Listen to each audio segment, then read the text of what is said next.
Well, hello again. It's good to be here to be able to share with you some things about what's going on at Adyar, as well as in the Theosophical world. At Adyar, we have a number of things going on right now, quite a busy time, not the least of which is construction. We have started the work on the Leadbeater Chambers, and that's something that will probably go on for at least a year, but complete structural, we have to redo the structure because there are many flaws in the steel and concrete structure there. So that's something that has begun. We're starting with the outside, and then we'll be moving into the actual renovation and modernization of that. Be able to show you some things about that. We've also started on our archives building. The archives, we have a space within the library that's going to increase the footprint of our existing archives and move it away from the river so that it can be associated directly with the Adyar Research Center. So that's going to be a very good synergy there. So that's underway. Also, in the middle of June, we're going to be having an official opening to the school session for our new Theosophical School opening on our campus, the Adyar Theosophical Academy, ATA. Will have its first class starting from the kindergarten level up to second grade. So every year thereafter, we expect it to build and to grow. We already have a number of people who have applied for next year already. So this is something that's very, very good. Show you some things about that. We had to do a number of construction aspects and renovations to repurpose the Theosophical Publishing House building. Theosophical Publishing House has moved its operation to another area on campus in the Vasanta Press. So I'll show you some things of that. So many things going on at Adyar. Also, during the course of this past year, the Theosophical Society in America, but also the Theosophical Society internationally, lost a very, very good friend. John Curren passed in January of this year, and his memorial service was just held in April. So a little bit of a remembrance of John, who served for 53 years as advisor to the Curren Foundation and really helped to apply a number of valuable resources and start a number of new and innovative projects within the Theosophical Society in America. So just a little bit of a remembrance of John. A good deal of the month of May was spent in Australia, touring and visiting with members and the various sorts of branches there.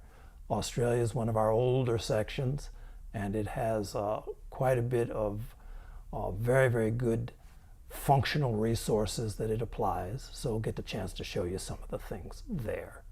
So all in all, it's been a busy little period, but take you along on the tour, get a chance to visit with some of your fellow Theosophists around the world, and to see some of the things going on at Adyar. In April, the memorial service for John Curren was held at the Museum of Contemporary Art in Chicago, where he had been on their board of trustees for many years. John was a great patron of the arts and a wonderful friend to the Theosophical Society. I had been asked to deliver one of the eulogies. Also, his son, Jay Curren, who currently serves as chair of the Theosophical Investment Trust, taking over from John, was there and gave a brilliant remembrance of his dad. He will be sorely missed by all who knew him. Immediately following John's memorial service, I flew to Adyar and was greeted by the LEAP Global Rhythms Choir led by Srinivas Krishnan, a wonderful group of young people who have focused on performing global music. He's a wonderful leader and has had them at our convention a couple of years ago. They will also be performing at our convention in Varanasi this year.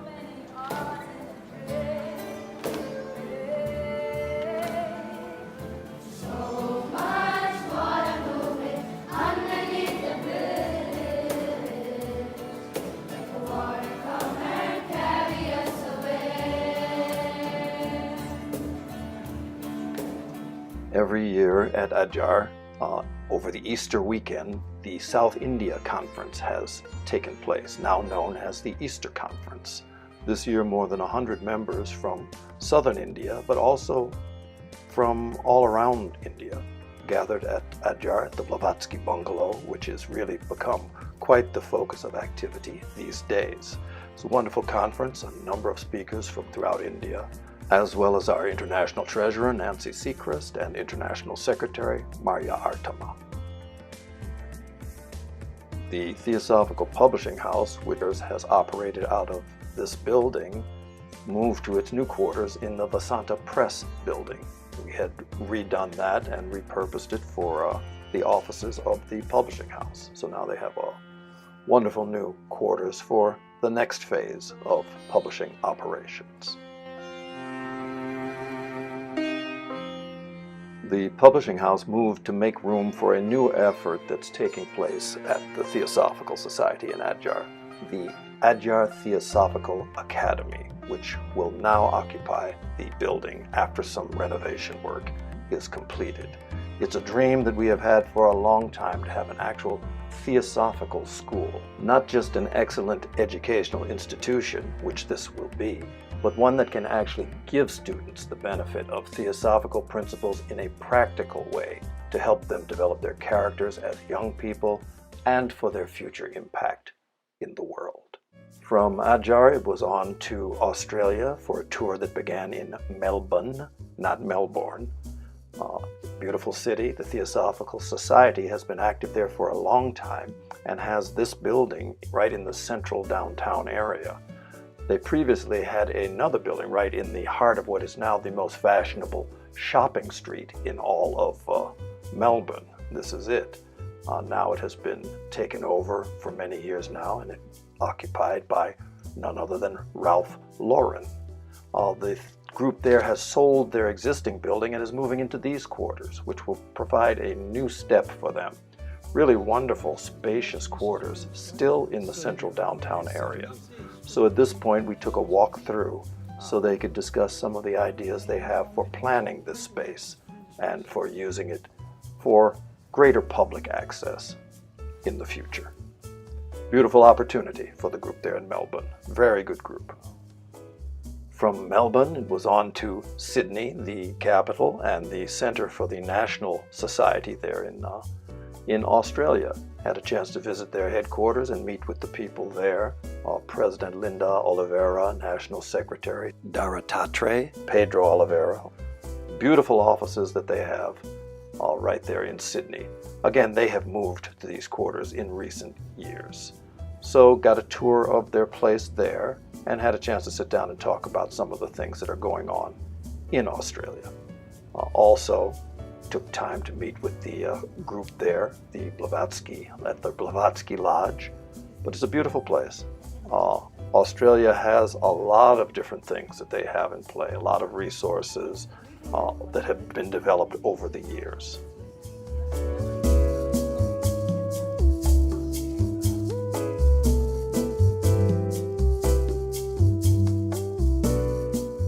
While in Sydney, I had a couple of meetings at the Blavatsky Lodge for public and for members.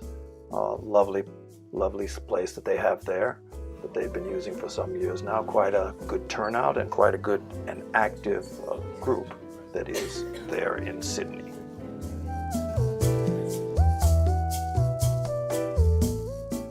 While in Sydney, we had an opportunity to visit the Manor. The Manor has quite a rich history in theosophical world. It's some place that was founded as a community of theosophists back in the 1920s and hosted such personalities as Annie Besant, C.W. Leadbeater lived there. It became a theosophical center for the work being done.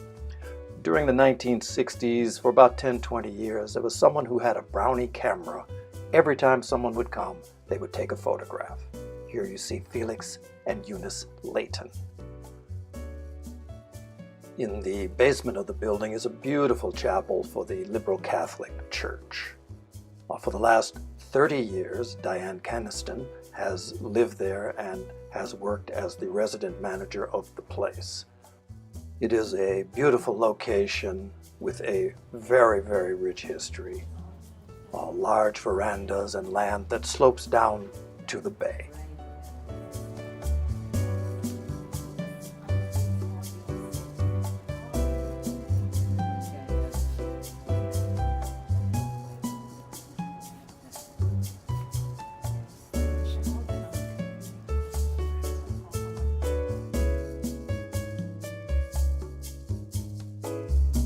From Sydney, it was on to Launceston, Tasmania, not Launceston, Launceston, for an annual meeting that they hold there at the local retreat center. It's a wonderful group of people, active and meeting over many, many years. Again, they have had their own headquarters building and they are in a state of transition to a new location. From Launceston, or Lonnie, it was on to Brisbane for a series of meetings there. Had an opportunity for a little bit of sightseeing at the Lone Pine Koala Sanctuary.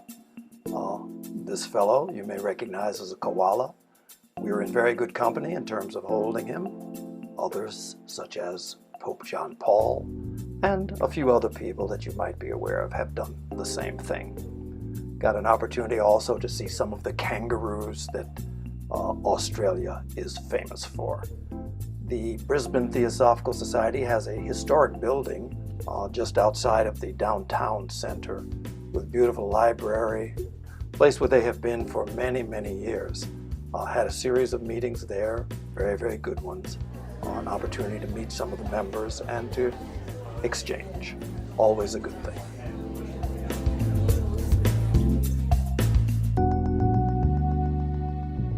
Next up was Adelaide. Adelaide is a very old branch whose charter was signed in 1895 by Henry Steele Olcott. They have a lovely place there just outside of the center of the city with a bookstore.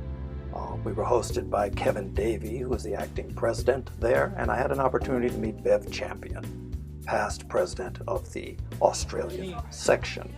It's a good set of meetings. Got a chance also to interact with and meet the executive committee for the lodge. Our last stop on the trip was the Wild West in Perth, where they have a very active group there. Actually, Perth was the only place I had been in Australia previously when they had their convention a couple of years back. Good set of meetings and a lot of good work they're doing in Perth. At the end of April, we started the work on Leadbeater Chambers. The full rehabilitation of the building, structural work on the outside was the beginning. Setting up the scaffolding, which is in place, and that work is going on. It will go on to be a complete renovation of the interiors as well. To give you an idea of the scope of the project, here's a brief video.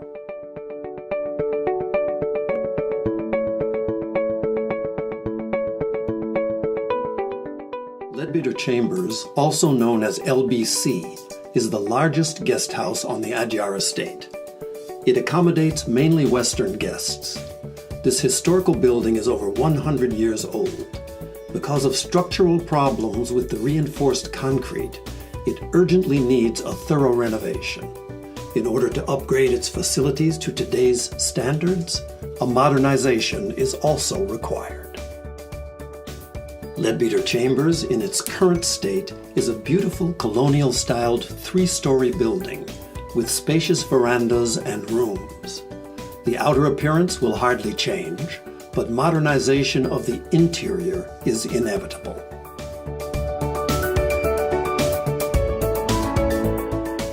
The staircases on the back side of the building, which were never functional, are going to be removed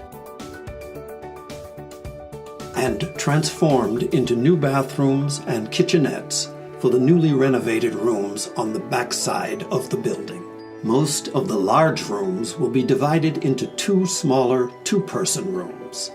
Others remain undivided but get an extra bathroom, especially for those guests who prefer to be with 4 people in one room. These changes are going to be applied to all 3 floors.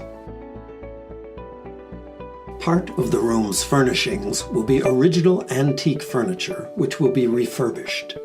To complete the decoration of the rooms, new pieces of furniture will also be installed. For safety purposes, new staircases are going to be constructed on both ends of the building.